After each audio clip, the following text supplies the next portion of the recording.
আসসালামু আলাইকুম। আমি ডাক্তার আফরোজা সিদ্দিকা আপনাদের সাথে আছি টেস্ট্রো লাইফ হসপিটাল থেকে।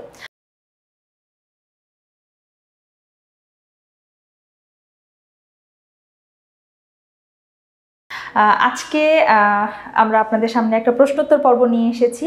আসলে অনেকেই আমাকে ইনবক্সে অনেক রকমের প্রশ্ন করে থাকেন, কিন্তু দেখা যায় সময় স্বল্পতার কারণে বা ব্যস্ততার কারণে তো সবার মেসেজ আসলে ওইভাবে দেখা হয় না বা উত্তর দেওয়া হয় না।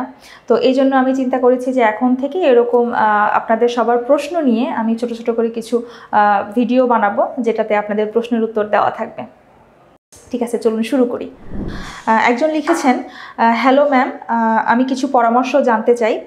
গর্ভাবস্থায় আমি মুরগির কলিজা বা ইলিশ মাছ কিংবা চা এগুলো খেতে পারবো কি না, বা খেলে কোনো সমস্যা হবে এ বিষয়ে যদি কিছু বলতেন।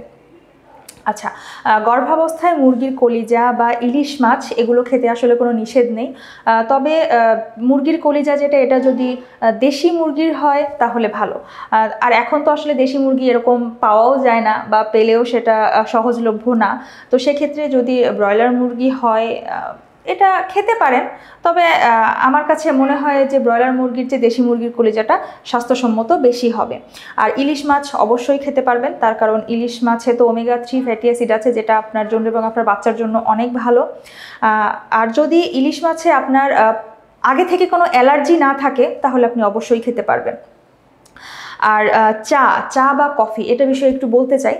সেটা হচ্ছে যে আমাদের প্রেগন্যান্সিতে কিন্তু ক্যাফিন রেস্ট্রিক্টেড করা হয়, ক্যাফিন রেস্ট্রিকশন থাকে।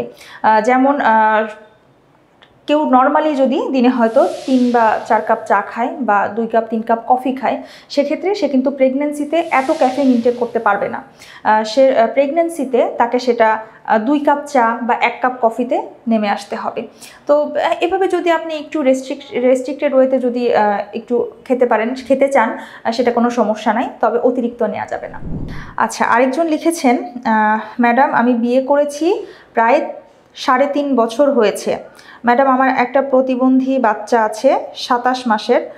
ম্যাডাম আমি চাইতেছি 2 বছর পরে বাচ্চা নিতে, কোনো প্রকার সাইড এফেক্ট ছাড়া জন্ম নিয়ন্ত্রণ নিতে আমার জন্য কোনটা ভালো হবে, কন্ডোম ছাড়া? ম্যাডাম একটু কমেন্ট করে জানাবেন প্লিজ।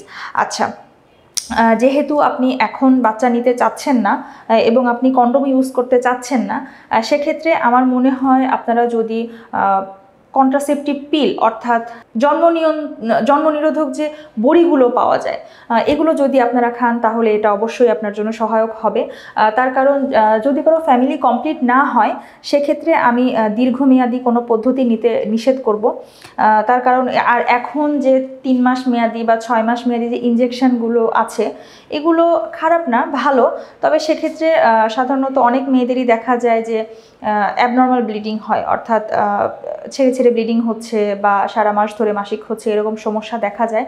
তাই আমার মনে হয় যে যদি আপনার ফ্যামিলি কমপ্লিট না হয়ে থাকে এবং আপনি এখন আপাতত বাচ্চা নিতে চাচ্ছেন না, সেক্ষেত্রে আপনারা ওরাল পিল ব্যবহার করতে পারেন, এক্ষেত্রে কোনো সমস্যা হবে না। ঠিক আছে, আজকে এই পর্যন্তই। আবার নতুন কোনো প্রশ্ন নিয়ে নতুন ভিডিওতে দেখা হবে।